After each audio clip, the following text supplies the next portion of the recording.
Hello. Um, Good morning and welcome to beautiful. Sorry, I wasn't coughing when I hit go live. Welcome to beautiful downtown Crestline in the San Bernardino Mountains of Southern California's inland. Wow, I got a mystery box today.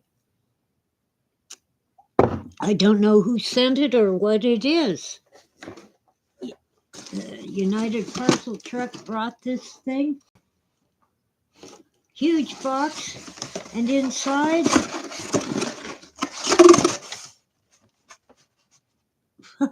I have no clue. Maybe, it doesn't say. It could be an anti glare screen for the computer. But the only guy who said he was sending me a package claimed that he was including a packet of kitty cat treats. And there's nothing else in the box but this thing. A, a plastic envelope, I guess you call it. And inside, a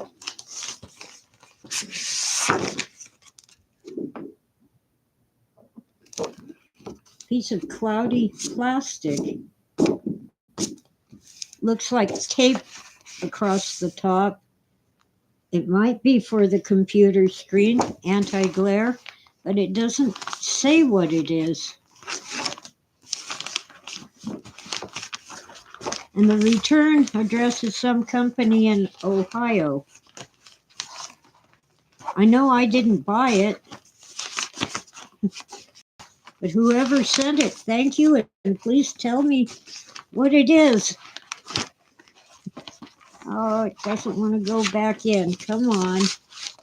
Get back in there. Here we go. Keep it all protected from marauding cats. Now, I made a trip to a local thrift shop and got some little goodies. For 50 cents, I got a turkey baster. I already have one, but stuff happens to basters. Usually, I end up with the tip of it in something too hot and it melts. So it's good to have a spare. And for $4, I got a potato ricer. I don't rice potatoes. They get cold when you do that. Mashed potatoes. You put a potato in a cup and then smush it down and squeeze the handles. But I thought it would be perfect for juicing lemons and oranges. So I'll give it a try and let you know for sure.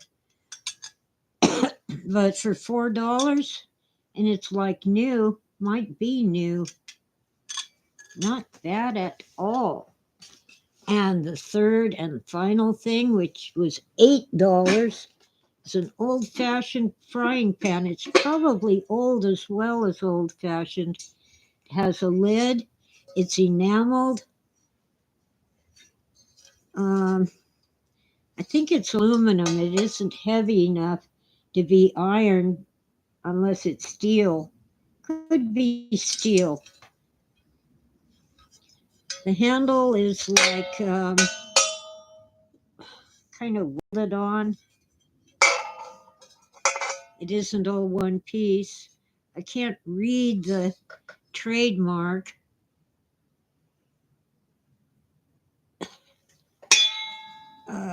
It's been damaged. It might be SEM. So it would be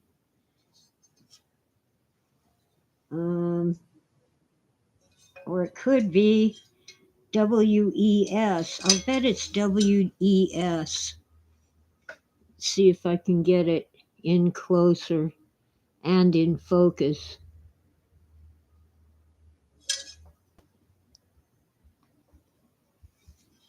Oh well. It's small, which is perfect size for me since I cook for one. The lid isn't very, it's kind of loose. It moves around a little. I guess I can live with that. Might be, it might be, yeah, it looks like from the color it is the original. Anyway, I'm jazzed. So that for $12.50, I got a frying pan, a potato ricer, and a turkey baster. But what in the world is this screen thing? And who sent it? It's hard to get the whole thing in the range of the camera. But this is a plastic envelope with it probably is a glare screen for the computer inside. It's just plastic with some tape at the top. Interesting. So whoever sent it, thank you, and please tell me for sure what it is. Where's my coffee? I see I have 3 people listening and no comments in the chat. This is not my usual day. I usually do Wednesdays, but no more. From now on, Thursday. I should do a quick video with that title. No more Wednesdays. I have a schedule conflict. So it'll be Thursday mornings. I get itches and tickles at the wrong and most inconvenient times. Okay, I have a schedule conflict on Wednesdays, so I'll be here Thursday mornings around 8 a.m. Pacific time. And by the way, where'd I put it? I got a new wireless modem. I had to. The old one did not work at all. It seems to work better than the old one ever did.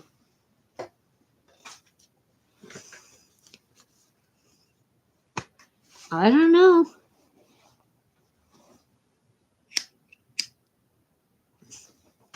I don't know why. I guess planned obsolescence, like when you buy a washing machine and it quits working as soon as the warranty expires, and your car needs major repairs as soon as the warranty expires. Anyway, this morning I'm enjoying a cup of eggnog. I forgot that word for a minute. With nutmeg added and a little whipped cream on top. And still wondering what in the world this is and who sent it.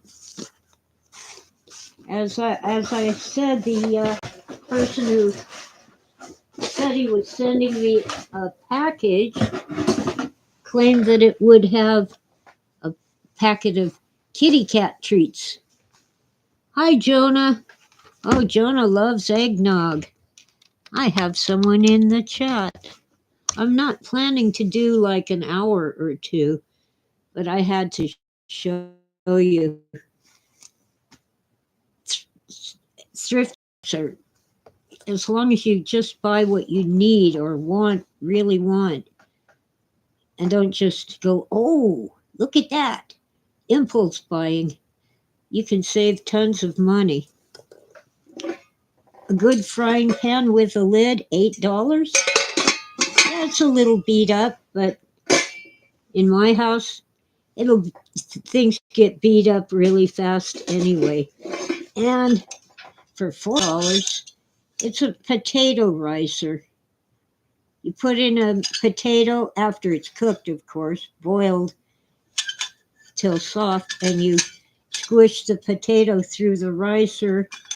I don't do that because my mashed potatoes end up cold, but I'll bet I can squeeze lemons and oranges for their juice with this.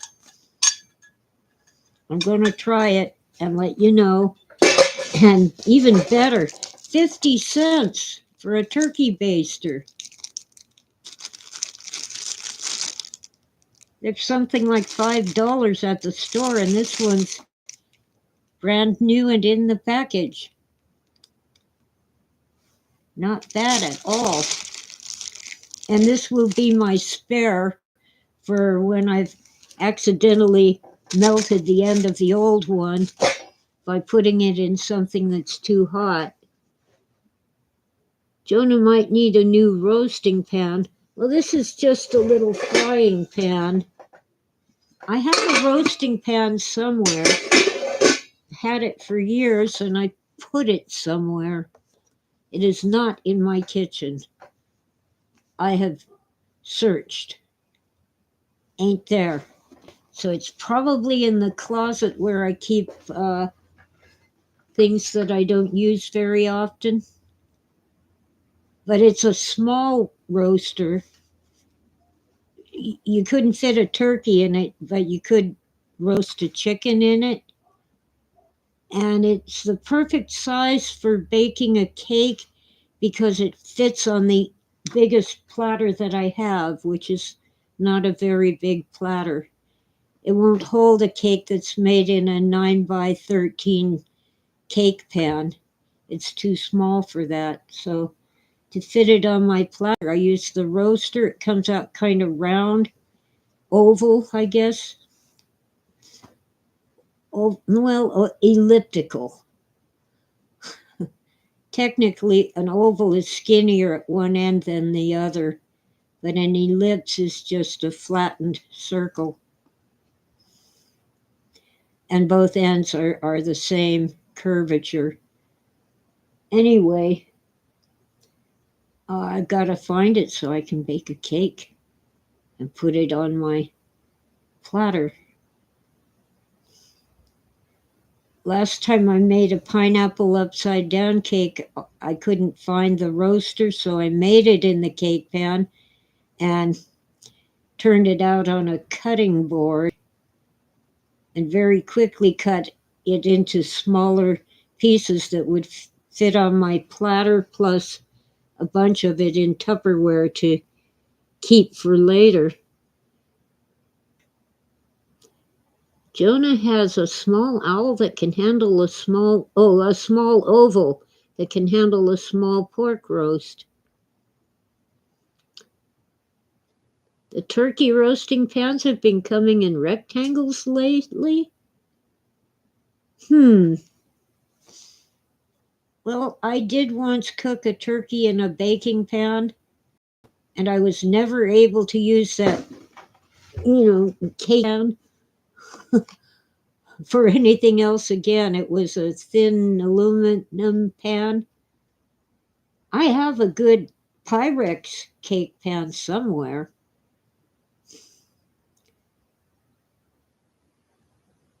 I'm still searching for things that got shuffled around. Over 3 years ago, after I broke my hip, I'm still searching for my Pyrex and my Corningware. But the roaster pan is on me. I know I put it somewhere because I've used it since then. But some idiots thought it would be helpful to rearrange everything I own, thinking that I needed more space to walk through with the broken hip. No, I didn't need more space to walk through. I needed my things to be where I put them so I would not have to walk around searching for them. I'm still searching for some of my books, and that really burns me up. Don't touch my books. I had certain ones packed up in boxes, they're all unpacked and scattered everywhere in the universe, not even put together on one shelf. And I've been, every chance I get, trying to organize my books, but when you have 2 or 3 thousand books, and that's just the ones in the house, that not counting the ones in the storage shed, it's kind of hard to sort through them again, especially when I have a bad attitude about having to do the same work over again because some idiot undid all my work. Hi, Don Burnham. Well, you missed the fun part. I have a feeling it was probably Freeman who sent me this thing. But he said he was including cat treats, and there's no cat treats. Just this plastic screen protected in a plastic envelope. Probably an anti-glare screen for the computer. Oh, where's the cat treats?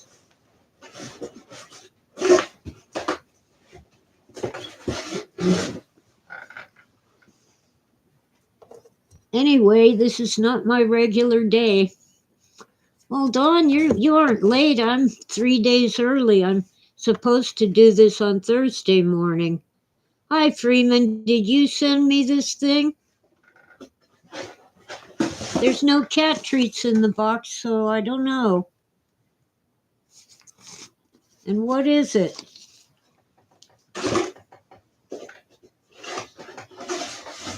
I think it's an anti-glare screen, but I don't know who sent it. It's inside this plastic envelope is a plastic screen with a line of tape across the top. I'm assuming it goes on the computer to reduce glare, but I'm not sure. It's definitely addressed to me, and the sender is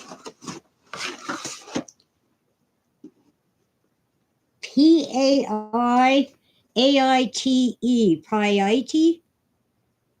in Euclid, Ohio.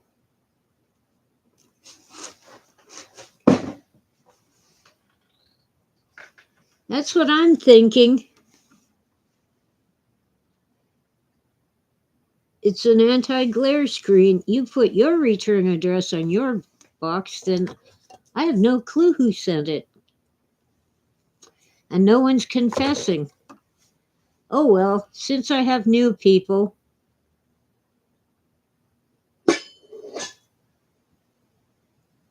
Hi, Nick. Hi, Freeman. Hi, Jonah. Hi, Dawn. Just making sure I didn't miss anyone. Okay. At the thrift shop for $8. Some of you are going to get bored. I've done this several times. $8, an old-fashioned, kind of beat up, enameled frying pan with a lid.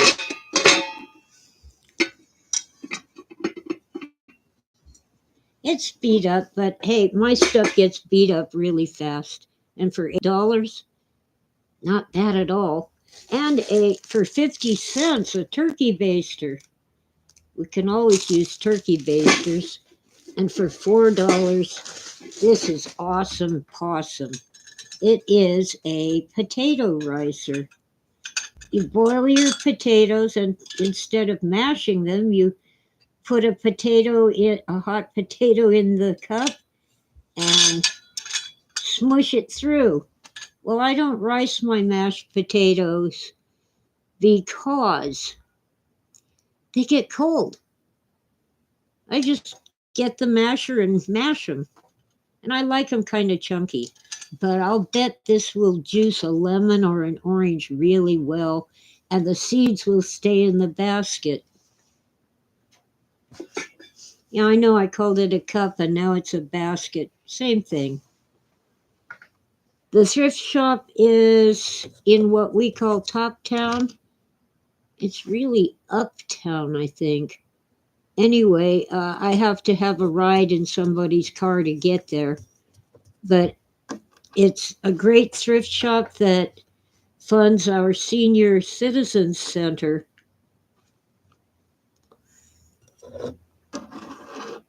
And as I get things organized again, I will be donating stuff to them. Well, for 50 cents, these things cost about $5 new, and this one is new in the package. 50 cents. Couldn't pass it up. Yeah, well, I know about turkey basters, and I'm not going into it either, Freeman. I use it to baste the turkey or the roast beef or the pork shoulder, pork roast. My water is empty. Let me fill it up.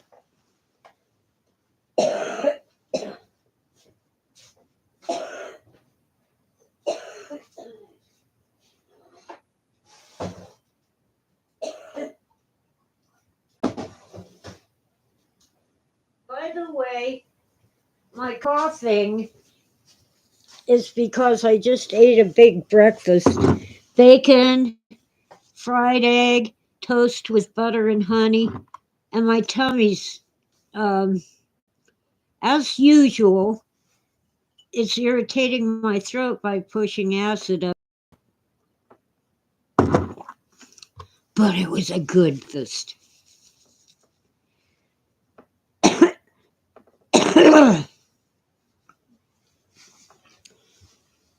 Mm.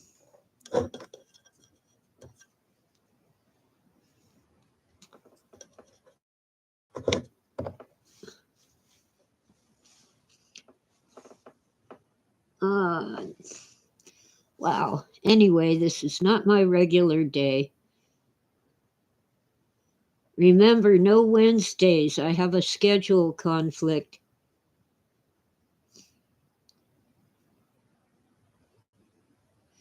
No, this came to my house, Freeman. There are a couple people who have my home address, but anyway, no Wednesday. Schedule conflict. I'll do Thursday.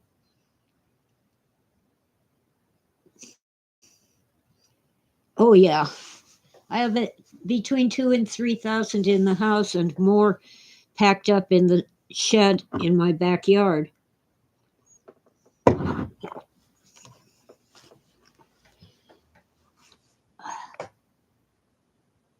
I'll show off again. I had to buy a new wireless modem.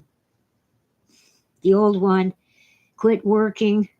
I tried, but it works, and it's working better than the old one ever did. Thursdays around 9 a.m. Pacific time. Okay, I'll write it in the chat. Thursday, not 9, 8. What am I thinking? A.m. Pacific time.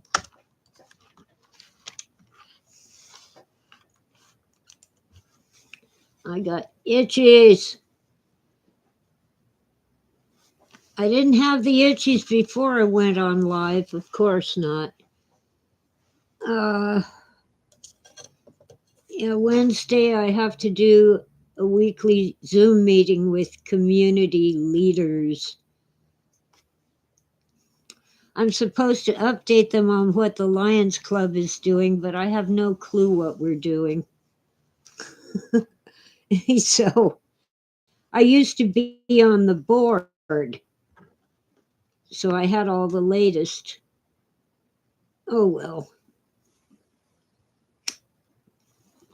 I'll have to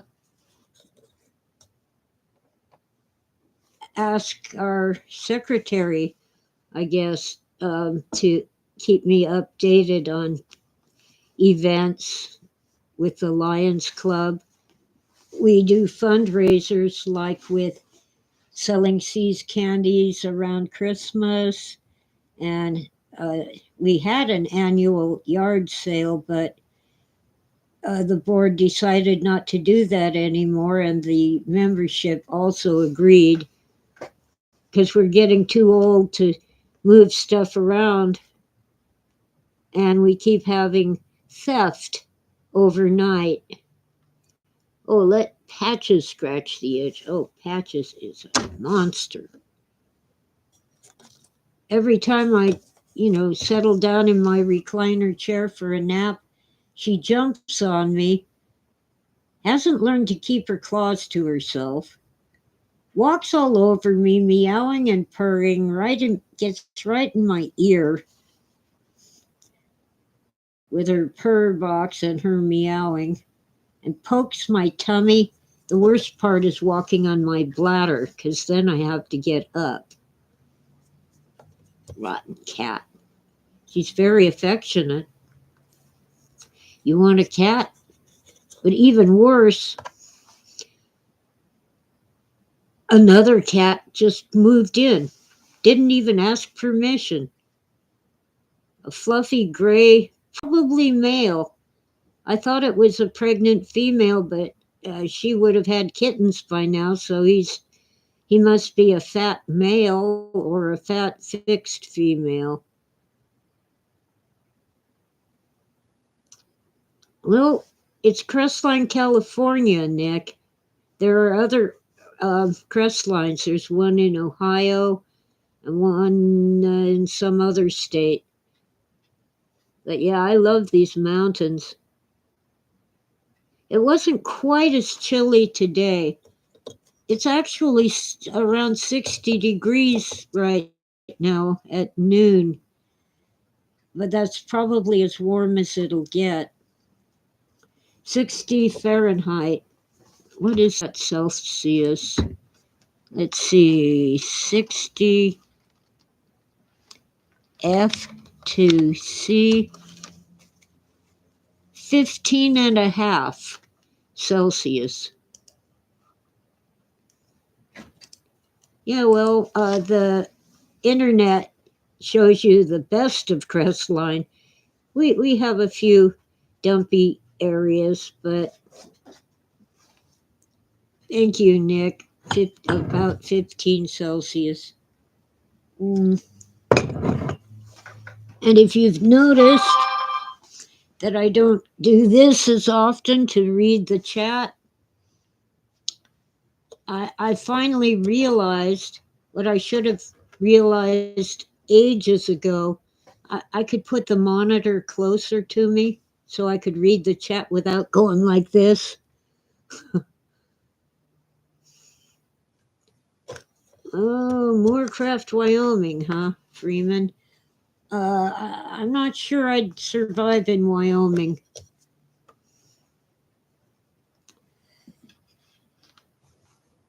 Well, it might have mountains like Montana, but my impression is that Wyoming is very flat. And when I had to go to Denver, well, fly to Denver and then get a ride to Fort Morgan, where Phil is buried, I was getting dizzy because of everything was so flat. I never felt anything like that before, not even in Anaheim, which is flat. You could, I don't know, there's something about it. I know Colorado is not the state of the big sky, but it should be. Is it Wyoming or Montana that has the big sky? Let's ask Google.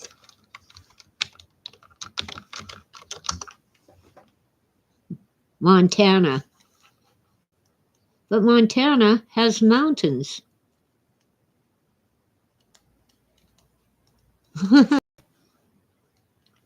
Big Sky Country includes Montana and Wyoming and three of America's most stunning national parks, Yellowstone, Glacier, and Grand Teton. Okay, so it's both.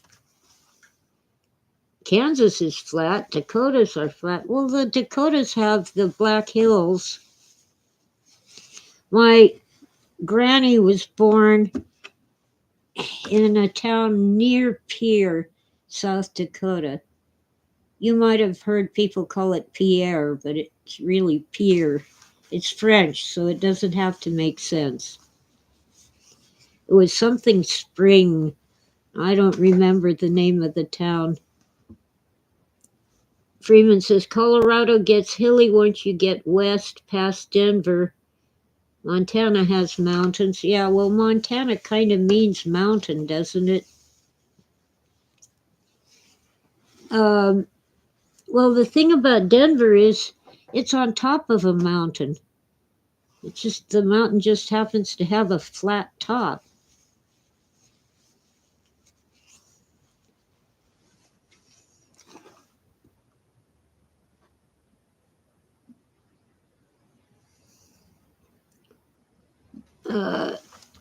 Nick says 15 Celsius is t-shirt weather for him. Got used to 10 below Celsius being normal from living here. I don't know where you live, Nick. Everyone acclimatizes. Well, here in the mountains, we still get warm summers, so it takes a few weeks to get used to the cold when winter comes around, and it keeps coming around early. It isn't supposed to be cold in October. It isn't even supposed to be that cold in December. It's like January and February are the cold months. Oh, British Columbia. Yeah. Phil spent a few months in BC. He was in Vancouver, on the island.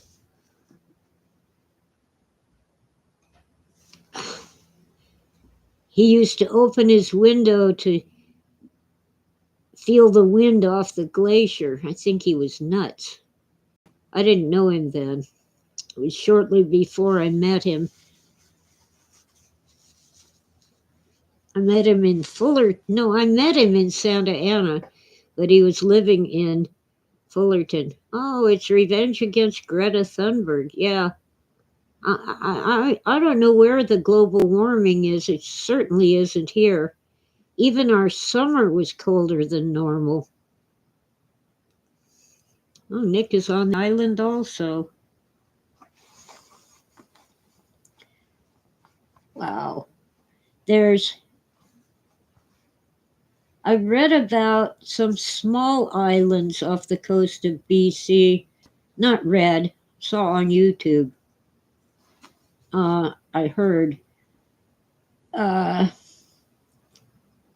forget who the YouTuber was, but he was born on one of those tiny islands and had to take a boat to the mainland to go to school when he was a child. I don't remember who he was, but he was talking about global warming. Don says it's been cold in Pennsylvania the past few days.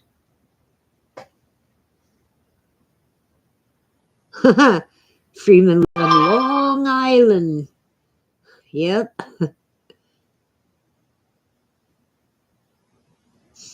Not real cold, but getting used to winter. Well, last week, every night last week, the temperature fell below freezing. That's below 0 centigrade and below 32 Fahrenheit. Or is it Celsius? I think they're the same thing. When I was a school child, it was only centigrade. Never heard of Celsius.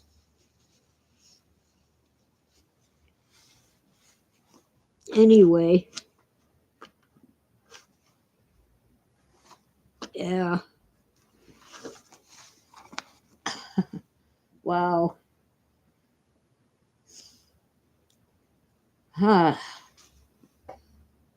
So what's going on in the garden? Well, my tomatoes Well, the surviving tomato plant, the one that's in a sheltered spot from the freezing wind, has a bunch of green tomatoes on it.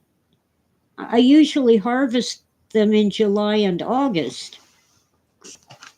Here it is November. I've had exactly two tomatoes off that plant, and the second one wasn't really ripe yet, but I was tired of waiting. It has a handful of green tomatoes.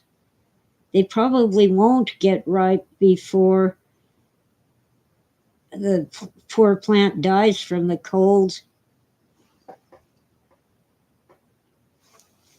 Don Burnham says Brussels sprouts last until Christmas in the garden. I love Brussels sprouts. Oh, or Thanksgiving time at least. Oh, I love Brussels sprouts. I like to get either freeze them or get them frozen. They're more tender when they've been frozen. All right, phone, shut up. In other words, do not disturb. It's making weird noises again. I kind of hate it when our technology demands our attention and won't let us ignore it. You know, it's a machine, it can wait. Oh, Don says Brussels sprouts are good, but green beans and potatoes are his favorite. I like to, after the green beans are cooked, boiled,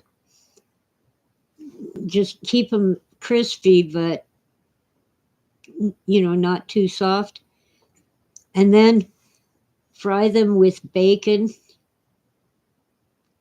and maybe slivers of walnut. Not walnut, almond. My mouth and my brain are not connected, or if they are, there's a short circuit. Almonds, slivers of almonds. And I'll even add raisins or those cranberry raisins. Nick says, weird about the tomatoes. The crop was terrible this year for the bigger types that his friends grow. Ever try different cherry tomatoes for more results? Actually, my surviving tomato plant is cherry tomatoes. Oh no, it's those. They look more like Romas, but they are cherries. They're just kind of long and skinny instead of round. You mean edamame? I used to know what edamame was.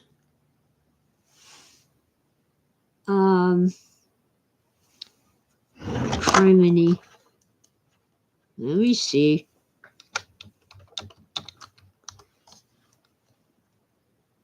Well, edamame is soybeans.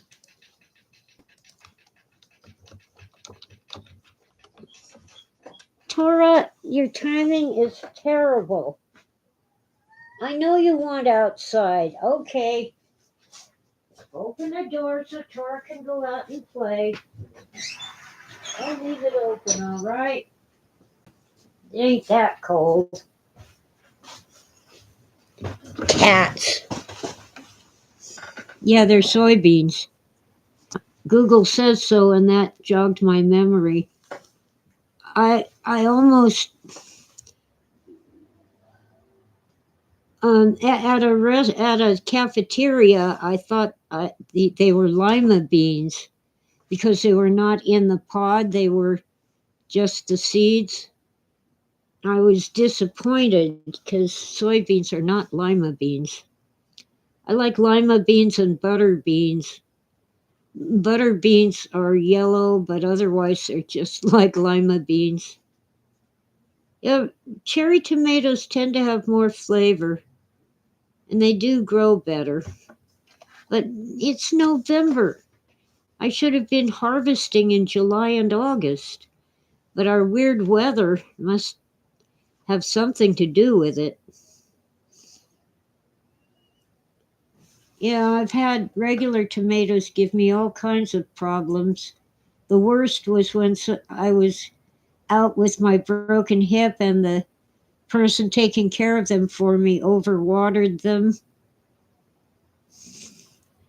I can't really fault her for that. Her intentions were good. Oh, El Nino. Well, actually 2023 in March, we were buried under snow. It killed my grapevine and my pear tree. I thought the grapevine had survived because there was this green stem with leaves, but it turned out to be a hollyhock. It's a kind of flower that grows like weeds around here. You can't get rid of it. If you kill them, they come back. So do the lilacs. I have lilac bushes all over the place. Do I ever get deer? Well, not in my yard. I'm fenced off. But within a mile, there are little mule deer in the forest. And some people have had them munch on their gardens.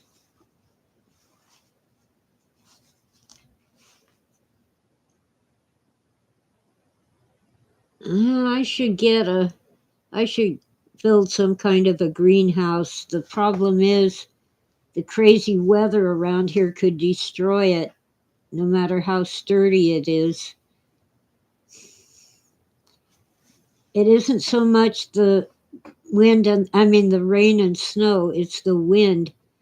We get hurricane force winds here, up to 90-mile-an-hour gusts. I've had other people's patio furniture blow into my yard. Yeah, I could grow bean sprouts inside, but man does not live by bean sprouts alone. I have some little sprout gardens, little tiny ones that I can grow in the kitchen window with seeds for several different kinds of sprouts. But I'm not impressed. It's kind of like eating grass.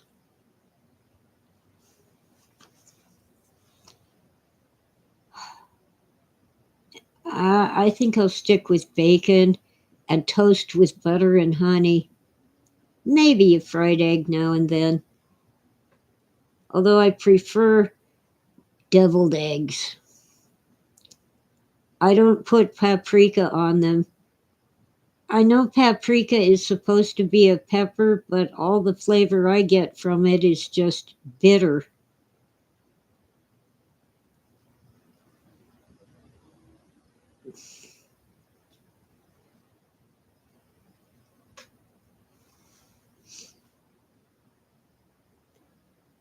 Uh, but I make them usually with sweet pickle relish, a dab of mustard, a little mayonnaise, and a dash of salt. Mix the yolks up with that. And once the mixture is all nice and smooth, I spoon it back into the egg whites. Am I sort of close? Well, geographically, I'm close to Walter Bosley, but he's a flatlander. He isn't on the mountain.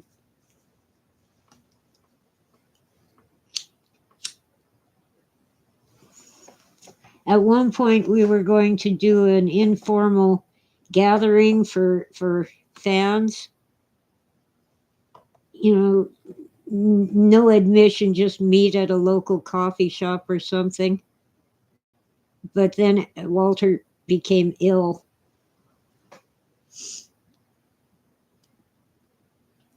Can I find smoked paprika? Probably. But why bother? I have my preferences. And I'm not really into peppers anyway, but if I did put a spicy topping on the eggs, it would probably be cayenne in very tiny amounts. I can actually taste the heat in cayenne. Yeah, that's what we call people who live in the flatlanders. Yeah, well, I was born in Culver City, a little community between Venice and Los Angeles, and we had the Baldwin Hills in walking distance from our house. When I was, I'm trying to be sure, 11 years old, we moved to Anaheim, which was basically flat, but we could see Mount Baldy. We could see the mountains from there. I wasn't all that happy in Anaheim. Then we moved to Brea when I was 16, and Brea has hills and canyons. It's north of Anaheim and Fullerton. And then I met Phil. Lived in Fullerton for a while. Food talk is driving Nick crazy. Culver City, yeah, it's originally a Spanish land grant. The Machado family owned most of the land and a big farm. And their matriarch, Maria Machado, could tell the city council what to do and what not to do. Anyway, it's inland from Venice Beach and kind of well, it borders Los Angeles.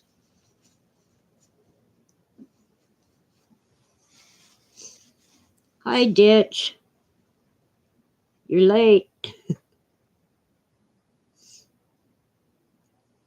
Nick knew the Culver name and have never been there. You know what? I don't know how Culver City got its name. I'll bet Google knows. The city was named after its founder, Harry Culver. It is mostly surrounded by the city of Los Angeles, but also shares a border with the unincorporated area of Ladera Heights. So, who the heck was Harry Culver?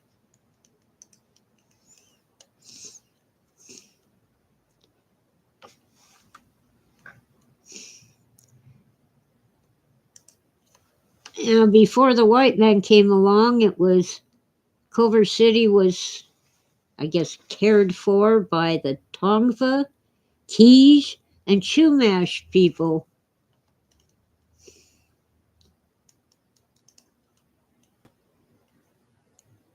Well, there's some celebrities who went to Culver City High School, but I never heard of them.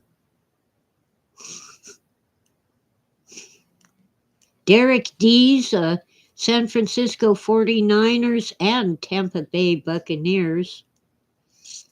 Joe Faust, an Olympic high jumper, aviation publisher, and renewable energy publisher.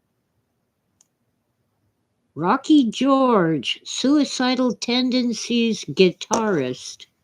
I guess there's a group called Suicidal Tendencies. Darren Jackson of the Chicago Cubs, and Kevin Atkinson, Nevada State Assemblyman. Here's an interesting one. Is Culver City worth visiting? It's a vibrant California destination with art and design must-sees aplenty.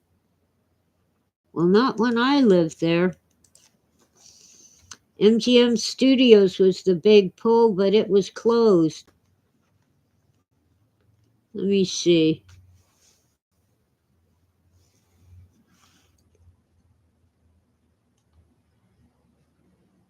The U.S. Thanksgiving, I believe it's the fourth Thursday in November. Yeah, it's the 28th, I guess. I gotta get a calendar.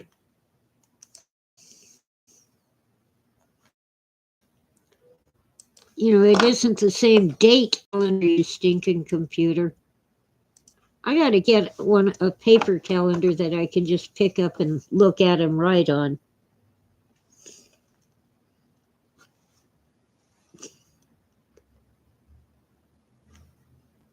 Mulholland of Los Angeles was the water baron.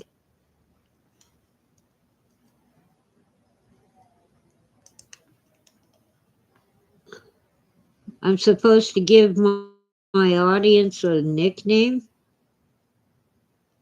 Well, I'll think about it. How about the Tesseracts?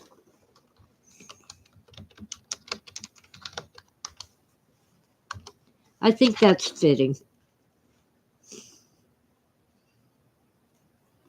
You left out the R.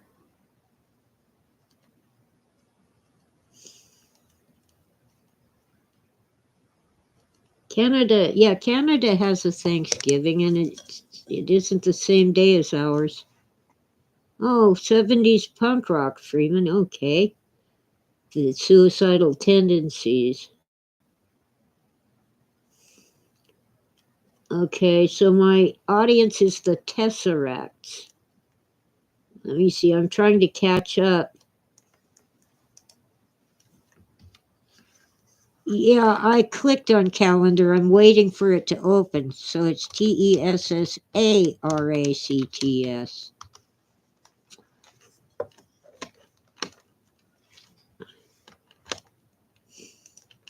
Here we go. The 28th. No, the 28th is a Tuesday. Let me see. 2, 9, 60. It's 23. November 23 is Thanksgiving. The 28th is Lions meeting where we're having a feast.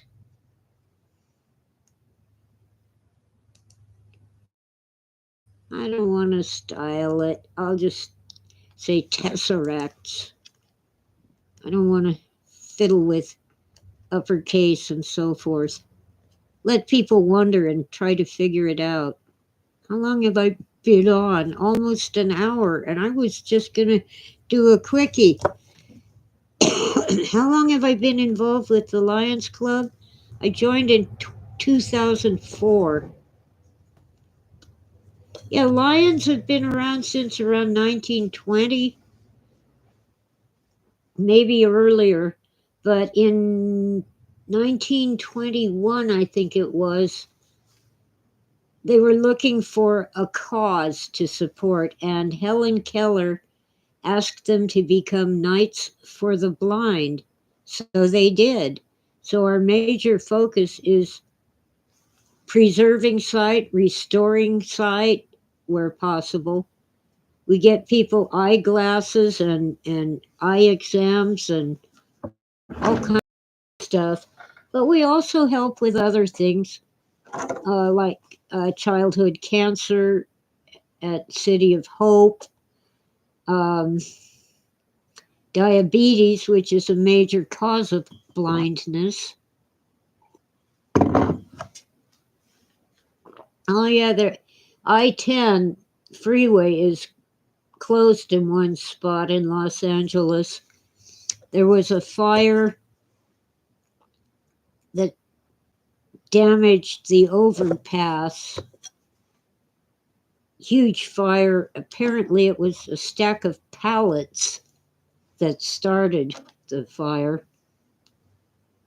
Do we wear fezzes? No, that's the Masons.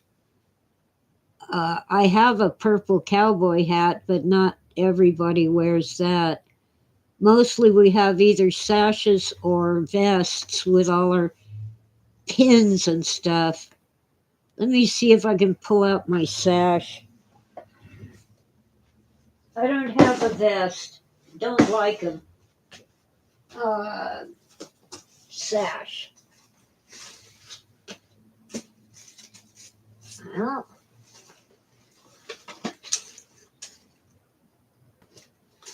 I don't know. I have such a mess here.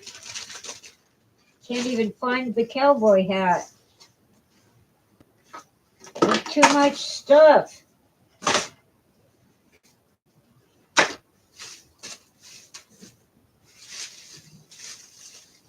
Um, uh,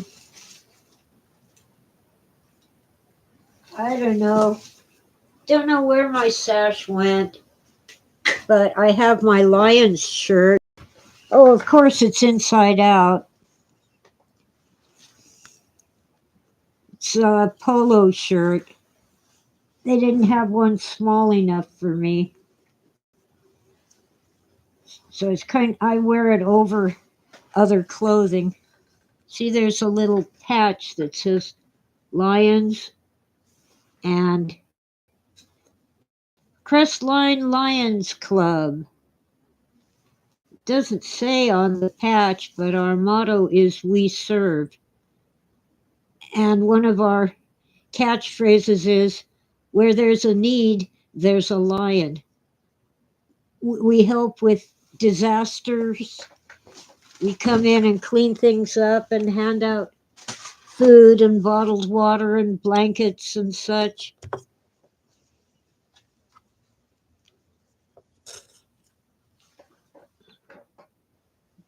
Ditch read Phil's books. Oh, let's see. Oh, and Dawn has watched the majority of Phil's interviews and documentaries. Yes, I was in a few of them. Yeah, the Shriners wear the fez, but they are Masons. The White Shrine is a Masonic organization.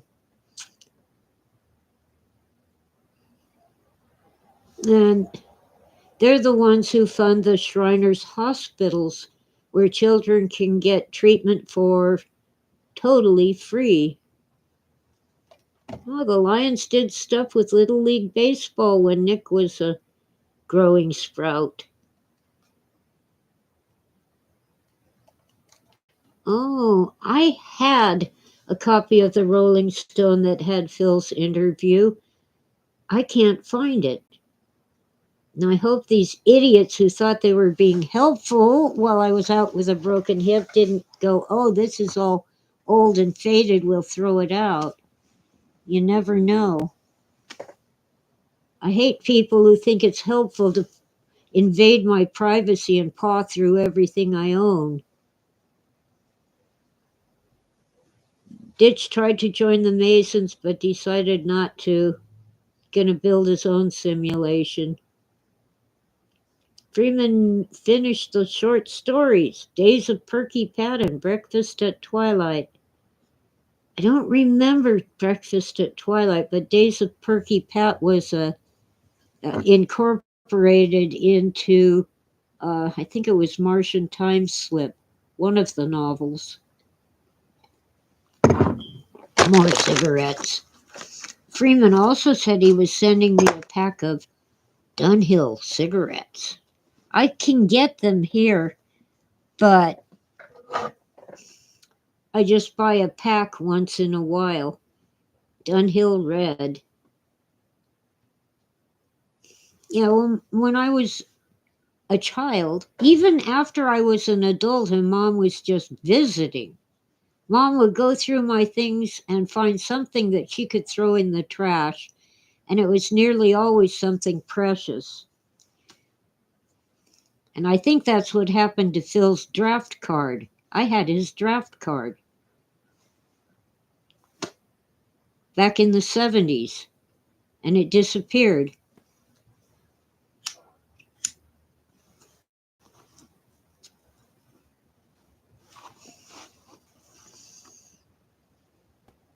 Yes, Perky Pat was a Barbie doll.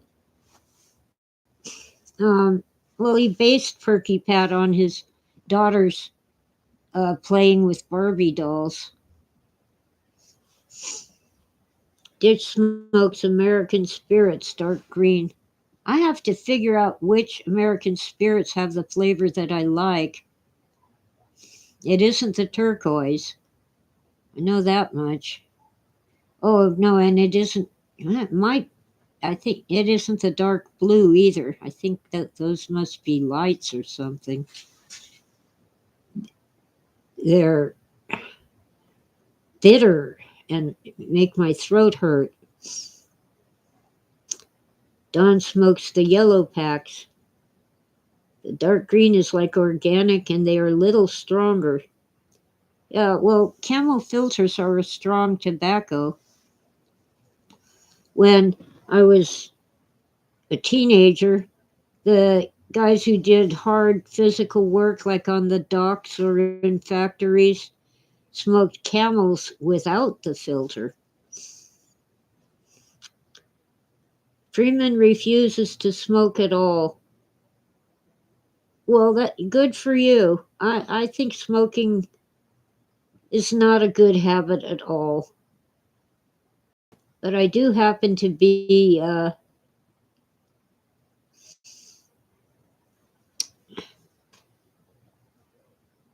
self medicating. There are actually some good side effects. And if you've watched Joseph Farrell, he pointed out that cigarette smoke kills respiratory viruses like the big C, COVID. Yeah, make typos all the time, Nick. Don't worry about it. You're typing real fast before the chat scrolls up too high, and then you go, uh-oh. Mm. Eggnog with whipped cream on top and nutmeg. Um, I missed something. Nick says, "Is smoking is a source of vitamin B?" I don't know about that.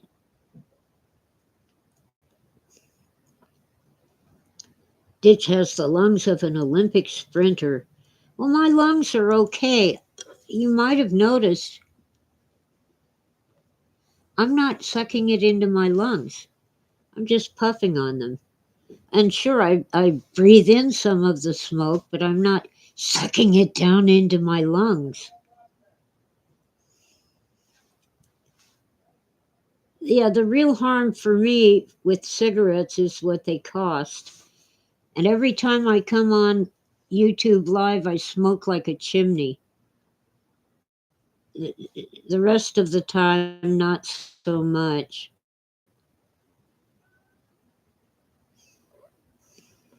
But I don't recommend that anybody start smoking. There are various reasons why it has some benefits for me. As long as I don't get the cheap crap. Come on, Patches, say hi to the audience. See, she has patches of orange on her cheeks.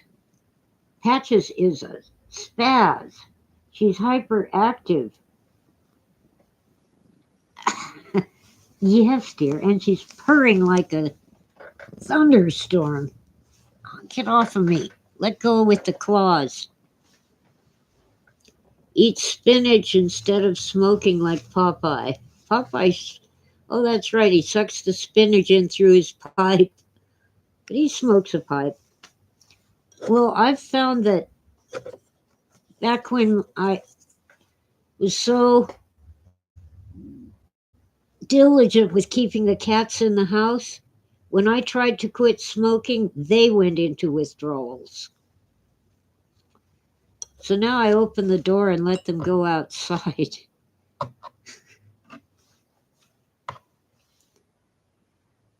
Cannabis? I'm not into cannabis. Of course, when I was a kid, all it did was make you super hungry.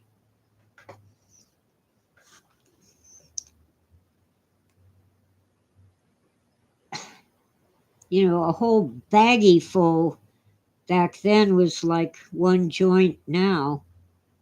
I, I don't know. I'm tempted to try gummies for my back pain. They're legal in California.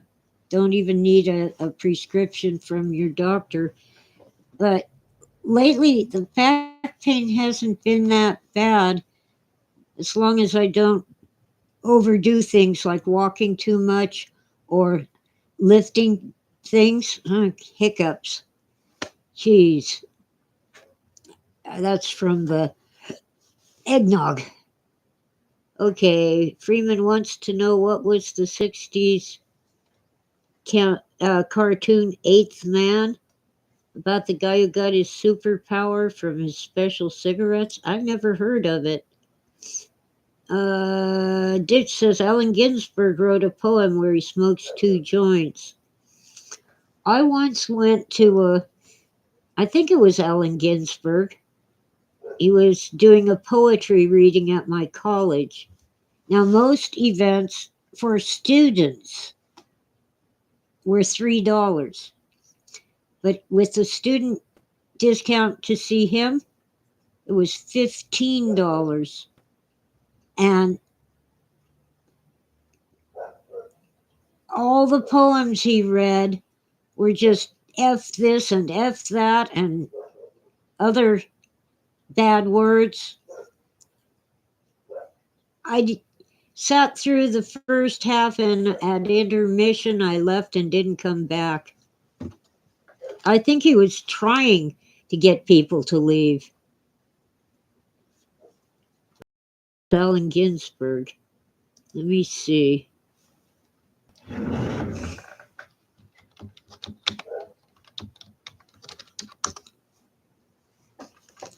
Oh, there isn't a picture of him old.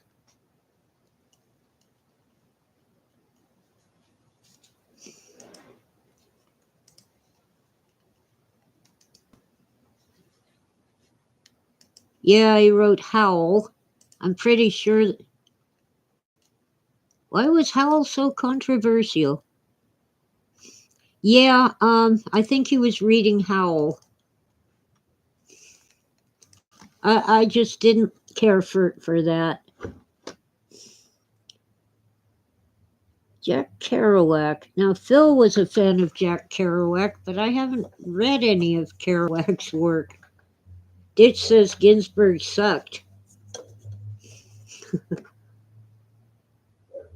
Freeman says he has one good poem.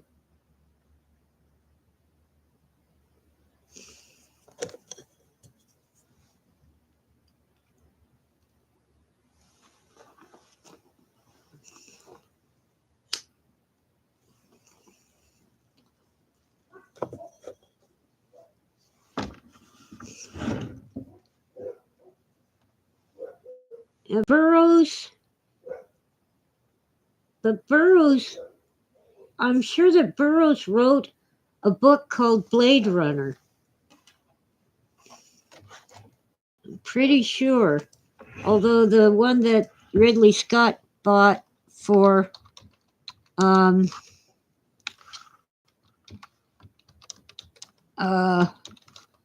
the movie was by someone else whose name I've forgotten. Yeah, Alan E. Nurse and William S. Burroughs. So I guess it's one book and two authors. And there's even a Blade Runner, a movie by William S. Burroughs.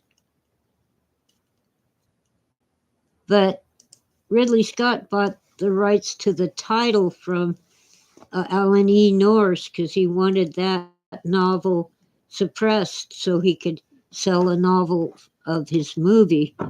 But Phil wouldn't go for it. They wanted him to suppress his own book, Do Androids Dream of Electric Sheep? In other words, stop it from being published.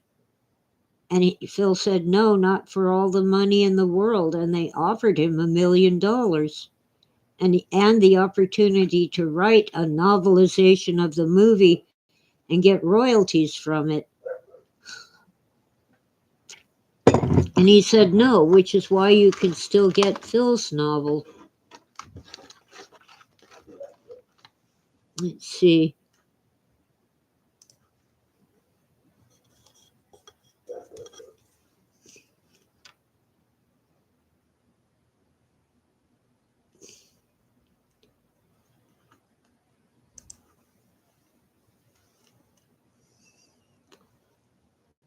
For how long did they want the book off the market? Apparently forever. I don't know.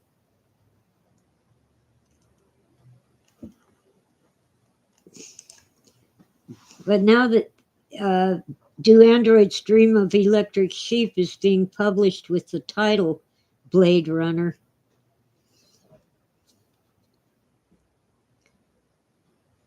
And I'm pretty sure it was originally 2 words and now it's 1 word, Blade Runner.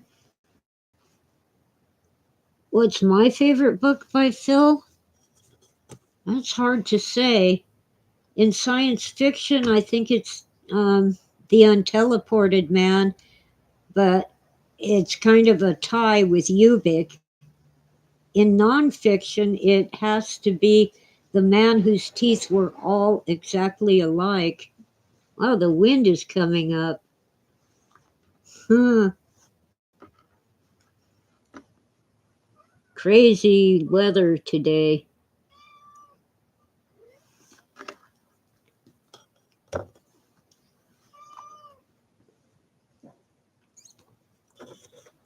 What, Patches? Leave me alone. You're a pest. If I give you food, you'll just let Smokey eat it. The interloper who just moved in without permission is now called Smokey. He's gray and fluffy. Ditch's favorite is A Scanner Darkly, and the Valis trilogy is a close second. The problem with the trilogy is that the transmigration of Timothy Archer does not belong in it. The Actually, not the third, but the first book should be Radio Free Albemuth, and this should be a sort of coda, a fourth book to go as a companion to the trilogy. It's quite different from anything else that Phil ever wrote.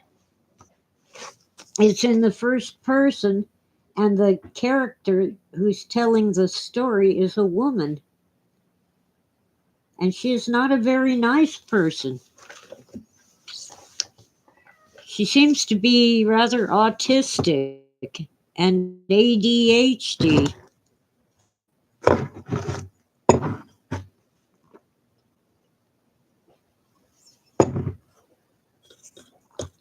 That's what happens when you manage the estate without knowing anything about the man's work. And they wouldn't dream of asking me. They thought I was insane and violent and dangerous. Because of the lies of certain people about me.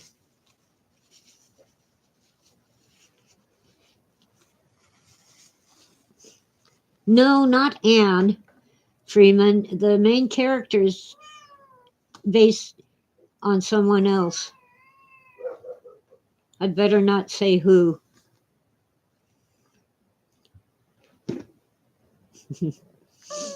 Ditch says, hey, I have ADHD. Maybe I'd like her. Well, I personally have ADHD, but I've learned how to quiet myself when I'm around other people and it's important.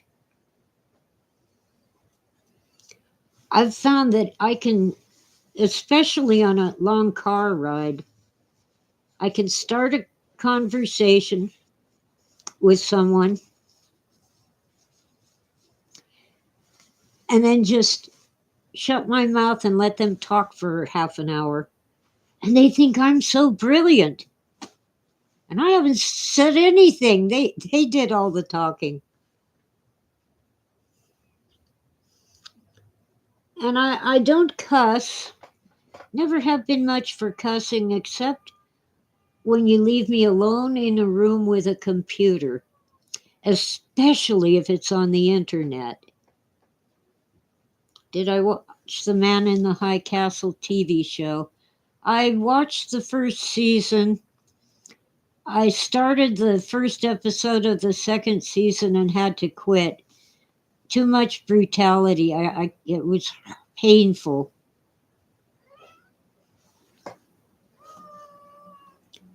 Ditch has needs Adderall and Wellbutrin to quiet down, huh? Well, I'm stubborn.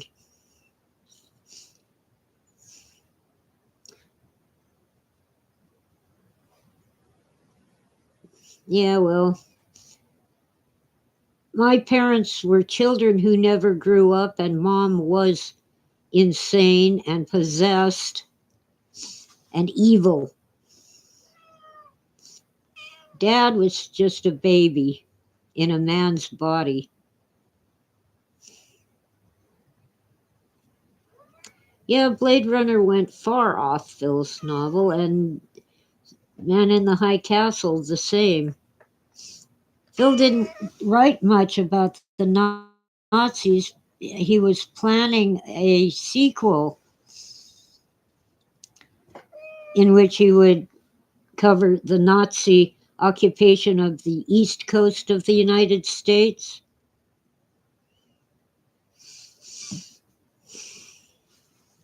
But it was too awful. He couldn't stand the research that he needed to do.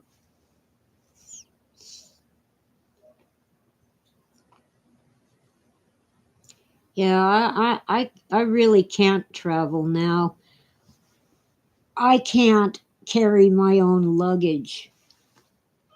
Even the ones on wheels just about kill me to drag them around, and I can't carry a backpack at all. Let me, um, yeah, Terry Gilliam could do any of Phil's novels as a movie. Now let me get a book to show you. Ah, where is it? There, here it is. This is from Phil's personal library. The Last Days of Hitler. It's beat up. Uh, the paper cover is torn. This is one of his researches, and it's by H.R. Trevor-Roper, and it's about whether Hitler really died. I don't know what he concluded.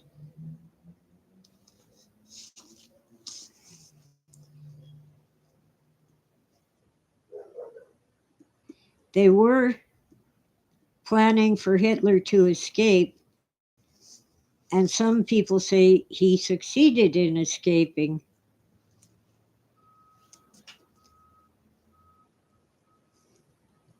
It's all torn up, but um, this is one of the things that Phil used to talk about when he had people like Tim Powers over to have conversations. Did Hitler really die or did he escape?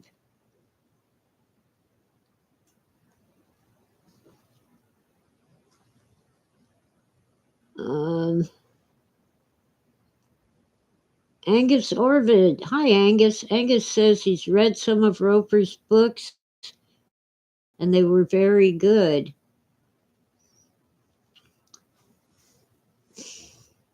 Yeah, Bora had a functioning organization in South America, and from what I hear, it's still functioning, at least in Argentina.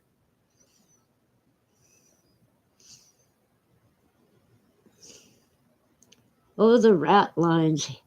Supposedly Hitler went to Indonesia and lived as a phony Muslim.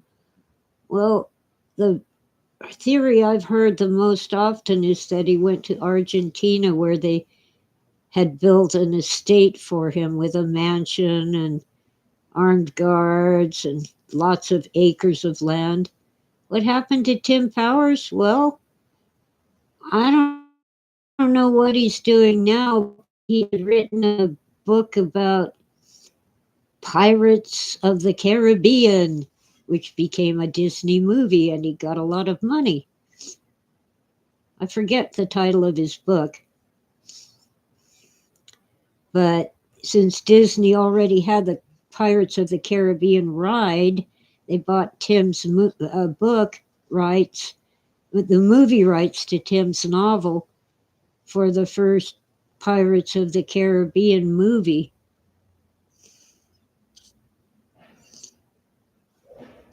Well, there's problems. You know, the Russians claimed they had Hitler's skull for decades and decades, and they recently examined it and concluded that it was a woman's skull.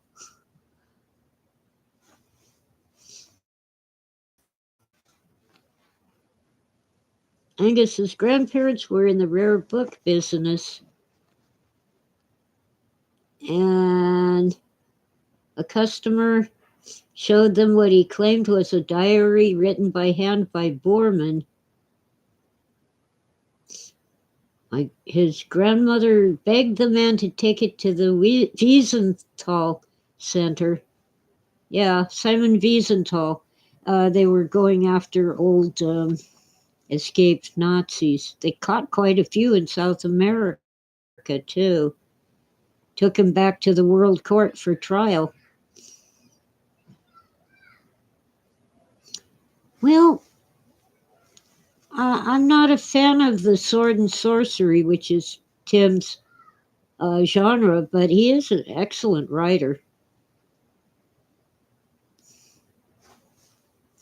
Freeman says it was Ava Brown's skull. Could be.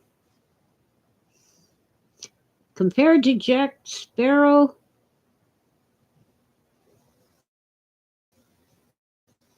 oh, Ditch gets compared to Jack Sparrow a lot. Can't stand that franchise either. I kind of. Do I have a favorite style of music? Good music. I guess probably country western, but I don't know. I used to be a big fan of Andy Williams, Johnny Cash, and Neil Diamond.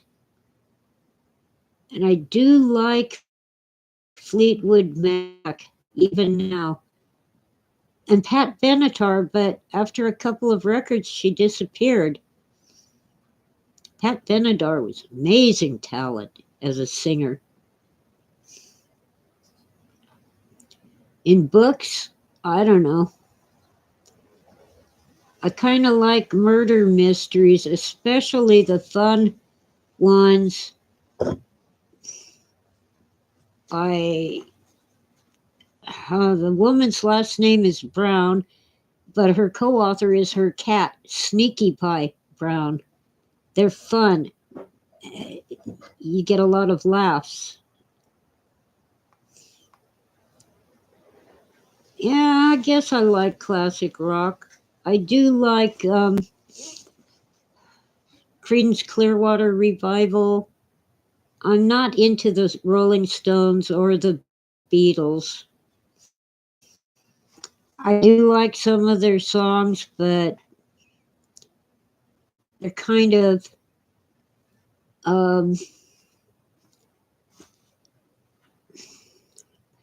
too much technology and design in them.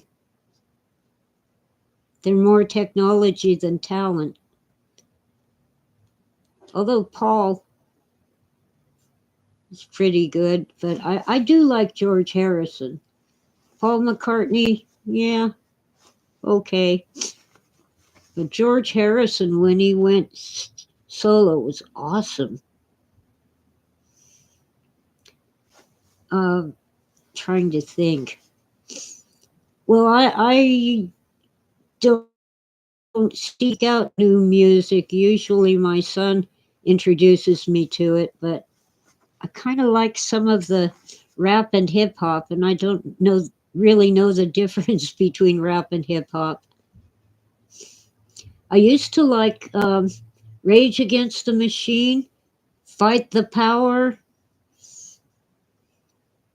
Oh, one of my favorite songs is by Paul Revere and the Raiders. It's called Cherokee Nation.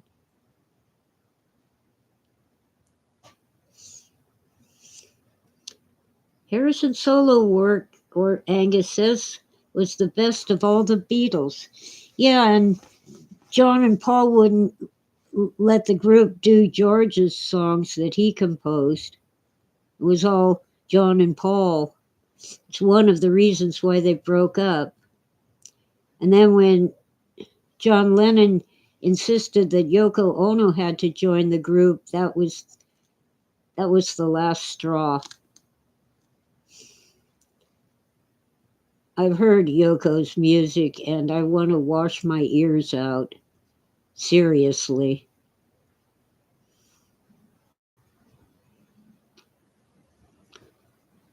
The KPFK, the public radio station in Los Angeles, used to play one of her songs when they were leading up to a commercial break. Ah, I love the earth. Oh, earth, I love you. Oh, oh. I'm like, God. And those were all the words to it over and over. I'm like, ew. I'm not even trying to sing it right. Angus's mom knows Ringo and he's cool. But Angus never met him. Okay.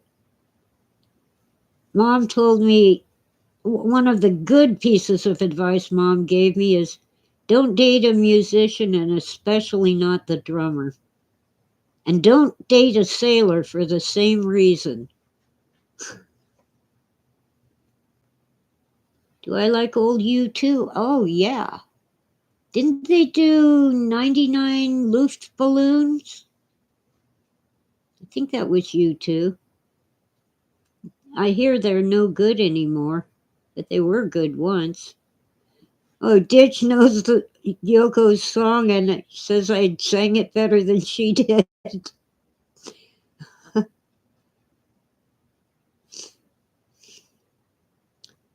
Oh, Nana, a German singer.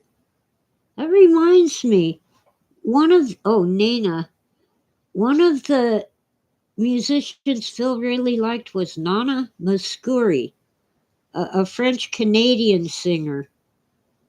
He had a bunch of her albums. She recorded, covers other people's songs, and she had a lovely voice.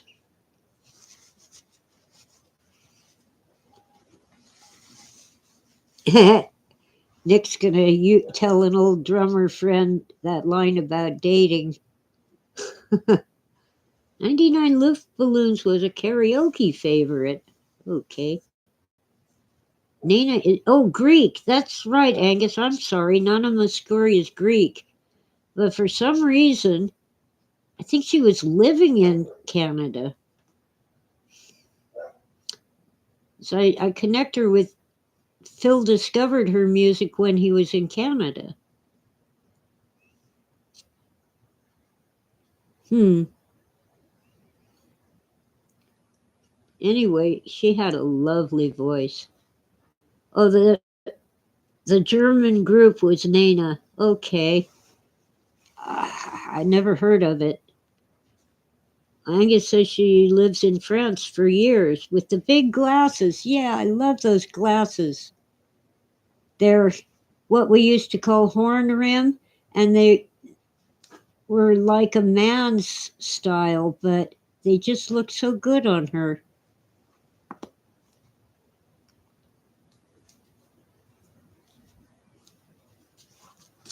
Well, anyway, let's put the Hitler book down. There's a great parody, Freeman says. 99 dead balloons lying in my living room. How they got there, I don't know. Well, I kind of like the song.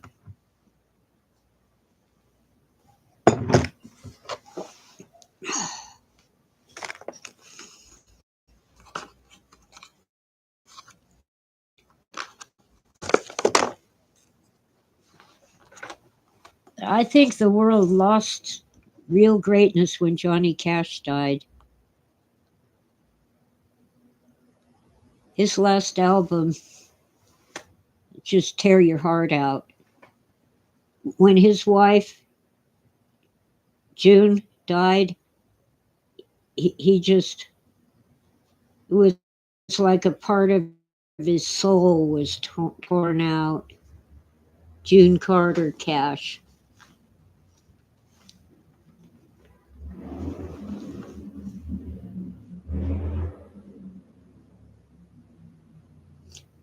Oh,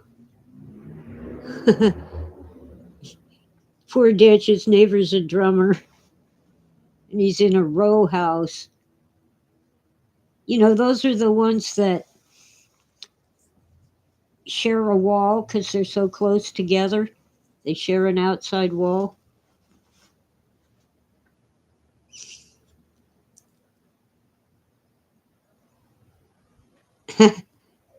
Funny, Freeman. Let's see, Cash was very ill with diabetes and nerve damage, huh? Well, he was also older than dirt, somewhere in his 80s. Yeah.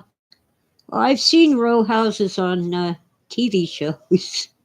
We don't have them in California, maybe in some of the cities, but I haven't seen them. They might be that close together, but still have separate walls.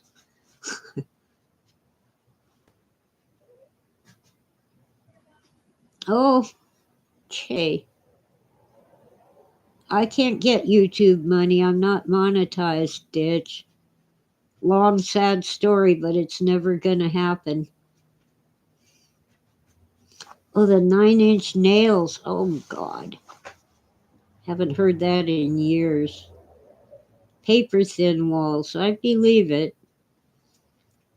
Don lived in an apartment row house with thin walls and loud neighbors that would argue and blast music all the time.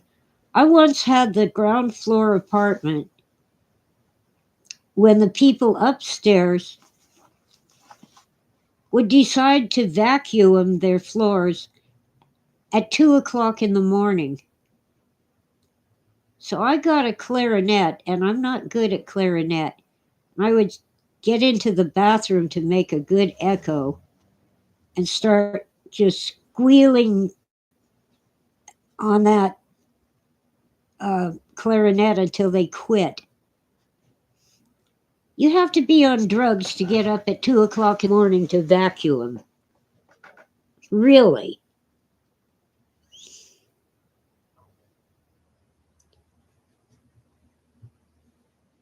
When and where was the Smokey Bear picture taken? Nick just noticed it. Well, that was at the Rim of the World Historical Society Museum in Lake Arrowhead.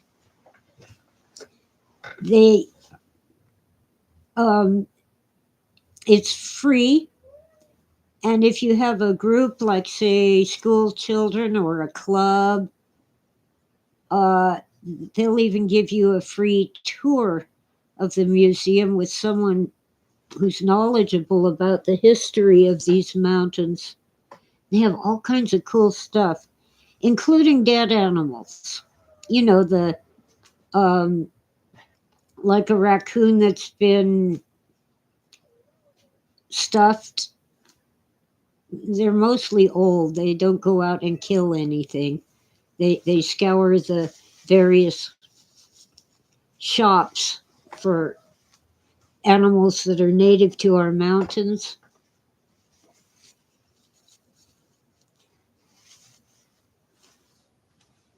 And they have artifacts from the Native Americans who used to live in these mountains.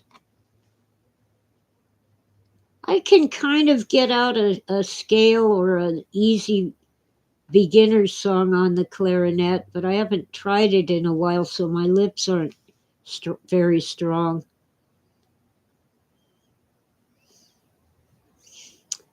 Anyway, our museum is really awesome. Now, it's free, but they do have a gift shop, and many people end up buying a bunch of books and trinkets and stuff.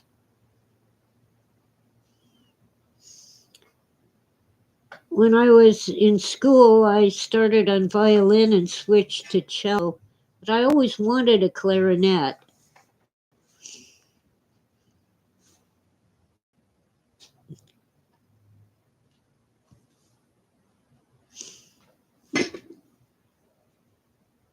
God, Tora, quit.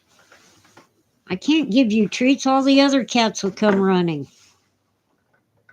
And you haven't said hi to your adoring fans. Come here, you.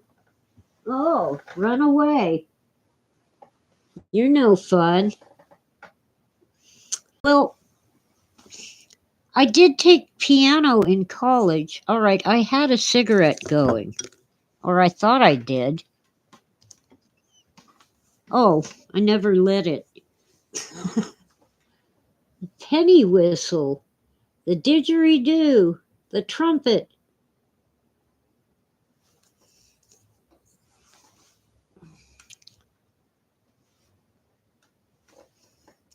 My grandfather gave me a clarinet once and Mom threw it out. It needed to be cleaned. Oh no, phantom cigarettes. That's right, Ditch. Well, it's better to play with it for a while than to light it up and smoke it. Well, come here. All right, I'll point the camera at Tora. Where are you? There she is. Tora, say hi. Quit. She says, no, I don't want to. You say hi to your adoring fans. There you are, such a pretty girl. There's Tora. All right, here. Now you can have a treat, but I don't have enough left to give to all the kitties.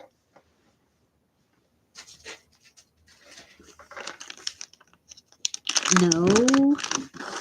See, they all come running. I don't have enough. Well, Patches has caught something. I think she killed a wad of fur that came off of another cat.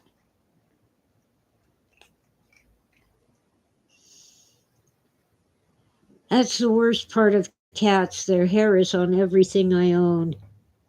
Oswald, it's an hour and 40, and I was just going to do 10 minutes. Uh, Shame on you, Freeman. That's nasty.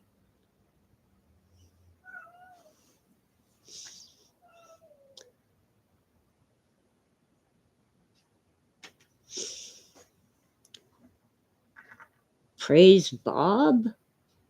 Oh, that must be that movie, In Bob We Trust. I've never seen it. There. Oh, dog fur is worse than cat hair? Dog hair is pretty nasty. But it doesn't, at least in my experience, the dog hair just falls to the floor. It doesn't float in the air. Cat hair does. Oh, Tora found a box. Tora loves boxes. Coffee's all gone. Yeah. Well, I can't help it. No, that's all you get. Oh, no, okay. Have one. Just don't tell the other cats. I don't have enough. All cats love boxes and clean laundry. Oh, I had a couple of my jeans in a folded up and in a cardboard box. The one on top is covered in cat hair. Oh, laser pointers. A friend gave me a laser pointer that's automatic. It has batteries and it moves the red dot around because my hand gets so tired moving that laser pointer. So I just turn on the little automatic laser pointer for them. And the minute they hear it go, they run to the door where I have it pointed. Oh, let's see. Freeman says, Praise Bob is from a wacky, phony religion called Church of the Subgenius. Their prophet is the world's greatest salesman, J.R. Bob Dobbs. Praise Bob. Okay. I've heard of that, but the Church of the Subgenius, but, just heard of in passing. Ah, wow. Anyway, I couldn't believe the prices at the grocery store. Yeah, I had bacon for breakfast, but I looked at the price of chicken and said, chicken isn't worth that much. And then I looked at the price of pork. Oh my God! And then the price of beef. Oh my God, God, God. I got a pound of hamburger, which was almost $10. Used to be $1.50 a pound. And bacon, but it isn't a pound anymore. It's like 12 ounces. A pound is 16 ounces. And I was like, oh my God, but I want it.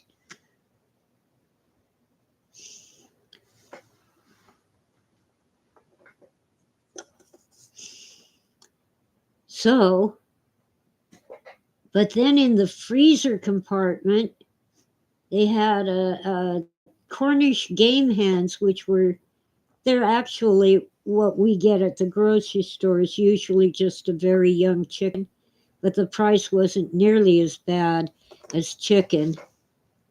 And their meat is more tender. And something about the flavor, I like it more than chicken. So I got one of those. Little tiny thing. But for one person, it's fine. Ditch says it's all delivery or food banks for Ditch. Nick, you can go fishing at Lake Gregory, which is about a mile from my house. It's a man-made lake, and they stock it with trout in the summer, of course. You have to get a fishing license, and I think you have to also pay a fee to actually go fishing. Because the fishing license is a state license, but the permit to fish at the lake is a county permit.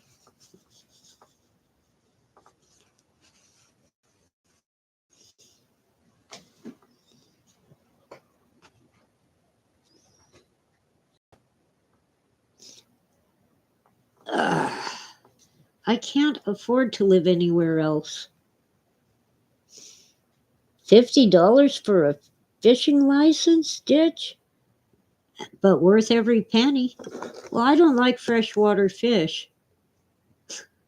I imagine there probably are some rock bass and bluegill in the lake, but people fish for the trout. Hi, Jorge. Hola, Jorge. Welcome. Do I think Enlil / Yahweh is still here on earth? I think Enlil was a pretender. Not sure about Yahweh.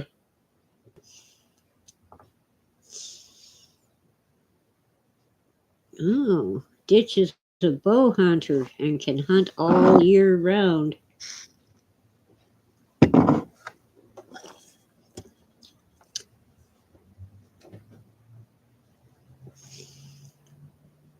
Well, we have food banks up here. I have to get a ride, but some of them deliver.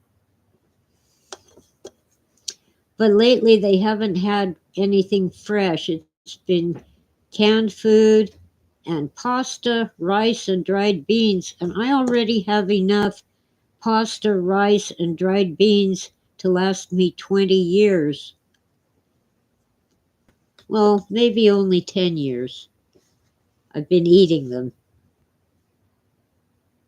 I like sea fish. My Lord. The good stuff like cod and halibut, if you can find it, you can't even find sea bass anymore. The price is outrageous. It's like, no. I did break down and get some cod out of the frozen foods, but it was just one fillet. Even that was $10. I'm like, oh well, I'll do without pork chops, pork roast, steak, beef roast.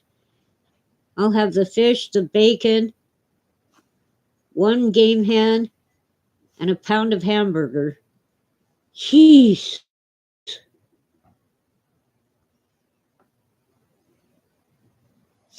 Oh, Anki is the good one? Yeah, there's some.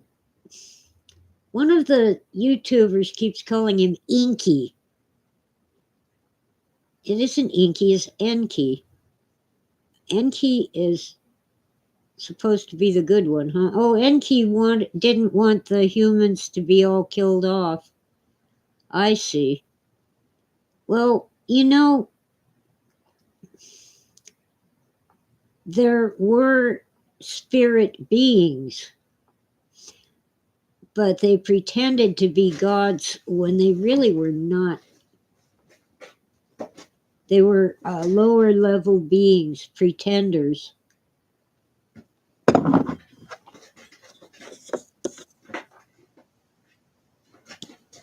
The Monty Python skit about the man who says Jehovah. Well, it's really just 4 letters, Yahweh, Favhe. What God said was, I am. And what we call him is, you are. In other words, you exist. But a good Jew won't say the name of God. They'll say the name, Hashem. Which makes me wonder, is Noah's son Shem, is his name? If Hashem is the name.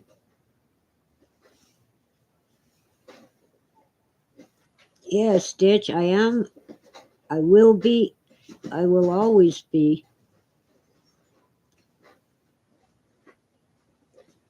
Hashem is 2 words, Ha and Shem, the name. Yeah, well, or they'll say, there's another thing they might say, trying to remember it.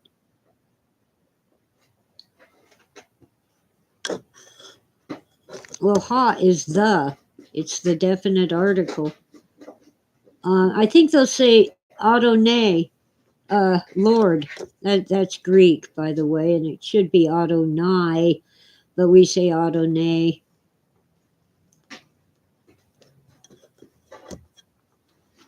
So when you're reading a Bible and you see Lord in all capital letters, that means that the original Hebrew is the YHWH. Yad He Vav He. Yeah, Elohim. Yeah. Sometimes God is called El, and sometimes he's called Elohim, but that's a title, not a name. It just indicates that he is one of the spirit beings, and the what we call angels, many of them are Elohim. But that's not your essence. It's just a title like um, well, I'm a human. That's kind of my essence, human. But I'm also a person, and that's more of a title than an essence. Yeah, well, if you get into some of the Psalms, I think it's Psalm 19. Elohim stands in the assembly of the Elohim. The first one is obviously singular. The second one is not, it's plural. If for the details, check out Michael Heiser. Michael S. Heiser. There's apparently another Michael Heiser. Now, Michael S. Heiser has passed away last January, pancreatic cancer, but he's all over YouTube still. Exactly, Don. We're not humans with a spiritual experience, we're spirits having a human experience. Yeah, well, God's happens to be Elohim, ditch. I don't have a Hebrew Bible. I had one once. Some devil possessed person threw it out.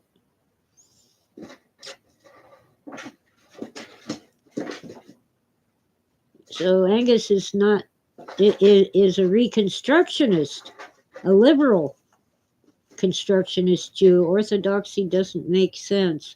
Well, especially since the rabbis have interpreted, especially the laws of Moses, to such an extreme that the original Israelites never went to and never meant for anyone to go to. For example, you don't drink the blood of the animal that you kill and cook for dinner.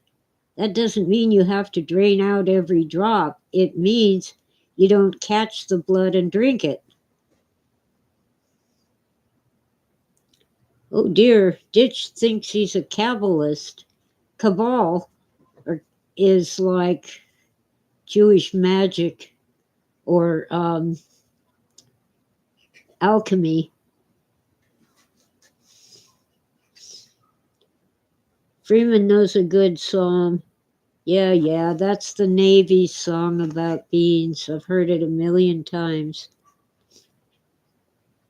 Yeah, it's hard to be around anyone who's extreme about anything. Yes, mysticism, like the Sufi of Islam.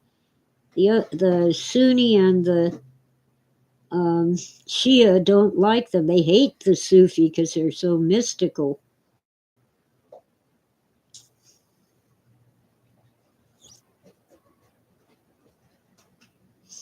And yes, psalm does mean song. Psalm, song. Oh, Ditch has too many tattoos and wears a mohawk. Can't be orthodox. There's a reason not to wear tattoos. Of course, it doesn't have much relevance today, but it was the way that they marked slaves. So no good Jew wanted to be a slave. Oh dear, Oswald was just researching the Karsite Jews. You know, many Jews today are not genetically Israelites, and not just the converts, but um, I think it was around 300 BC, the Israelites forced their pagan neighbors to convert. And they were like cousins mostly, children of Abraham's nephew Lot and children of Jacob's brother Esau, but also others who lived with them. And Israel started a war and forced them to become Jews. Okay, what would Phil think of Israel and Gaza? He'd be just terribly distressed. Don thinks coffee was introduced by the Sufi. I'm sure it was Arabs who introduced coffee to Europe. Not sure where coffee was first grown. I think it might have been South America. Ditch had his DNA test and it said Ashkenazi, which is pretty much German with a bit of Hebrew for flavor.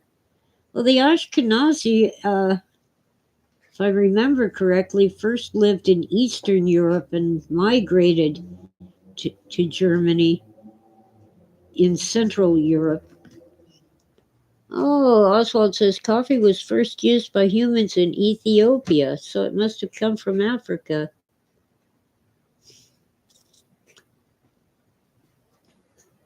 Well,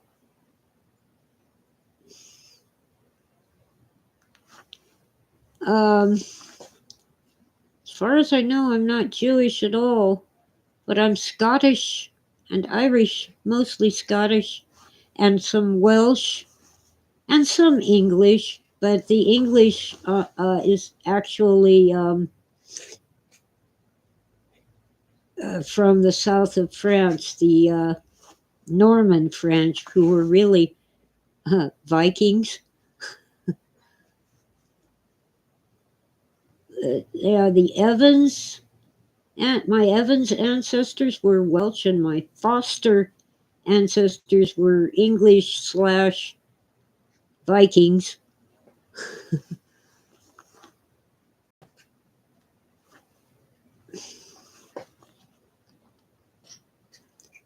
And I'm definitely the direct descendant of a black African slave, but the men in the family kept marrying white women, which is why I have such light skin.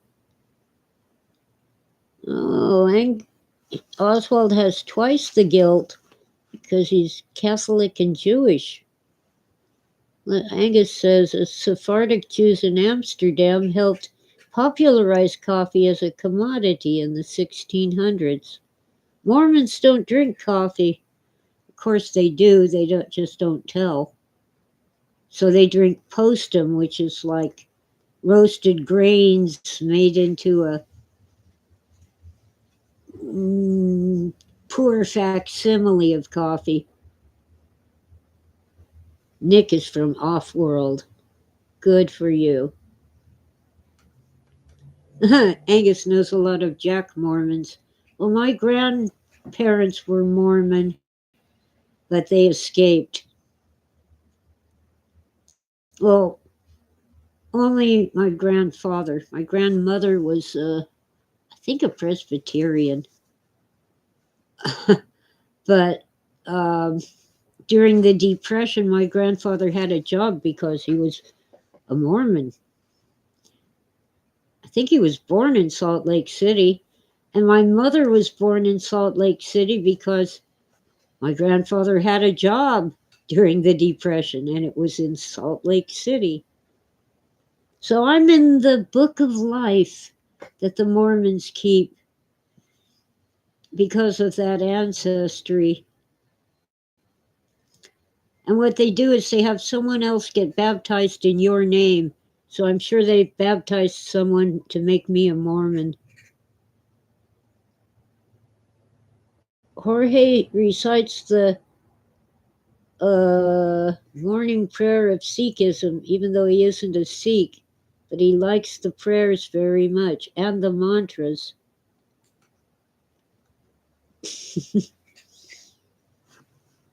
All right, Tesseract. Ditch needs to do things. So do I. I've been on for 2 hours. This is the longest 10-minute podcast I've ever done. When I was young, there was much less segregation in terms of, nowadays you hardly know your neighbors anyway, but you're all pretty much the same. We were not churchgoers of any kind. Next door was the Jewish couple. Next to them, the German immigrants, and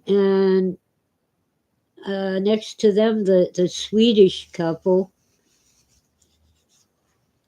and then the Catholics and the Protestants. So my Jewish friends couldn't play on Saturday, it was Sabbath.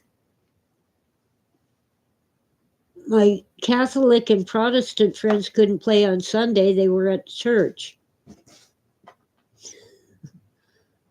Here and there, once in a great while, I was allowed to go to church because my parents, for some reason, decided to join a couple they had met at their church. And it was Foursquare Gospel, founded by Amy Semple. It never happened.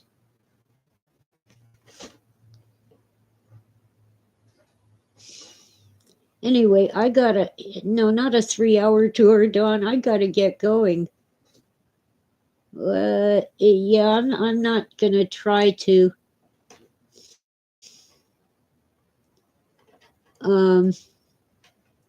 say your joke, but it is a good one.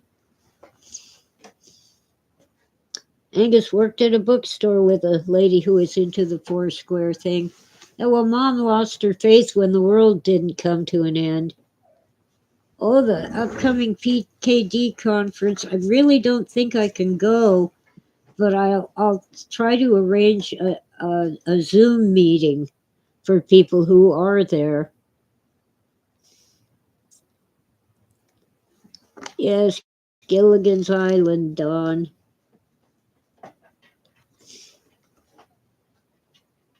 A 3-hour tour. The weather started getting rough. The tiny ship was tossed. Love that song. It's in 2024. The date and everything is on Facebook in the group called The Phil Dickian. All one word.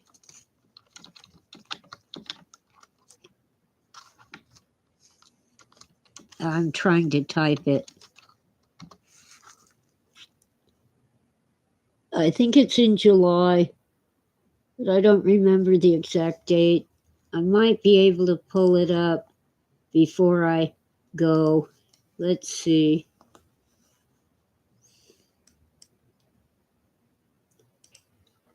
Okay, search.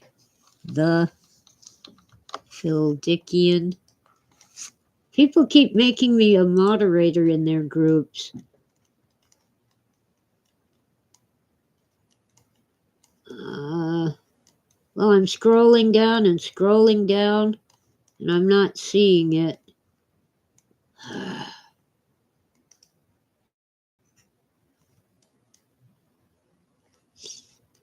That ain't it. I should have copied the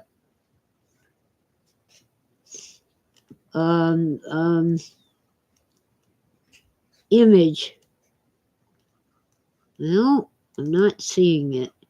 Could have sworn it was in this group, but I'm not seeing it. Let me see what other group it might be in. I can't.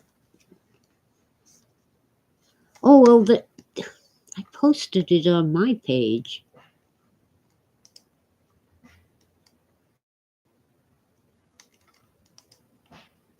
Oh, here's Facebook just likes to mess with me. No, I don't want to see profiles. So maybe I do.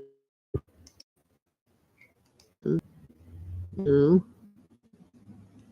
No. Come on. How do I to my page instead of the page where everybody else posts to me? It's taken forever to load. Come on.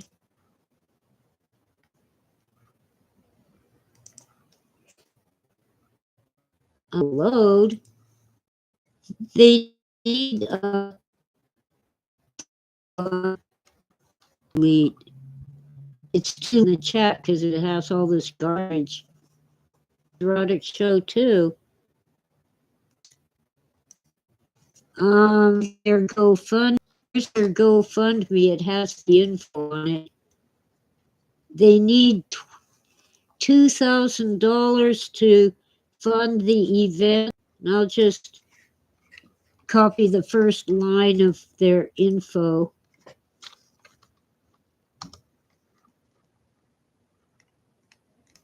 There you go.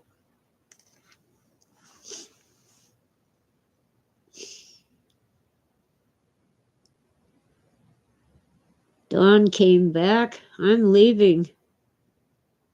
Bye, Freeman. Let's see.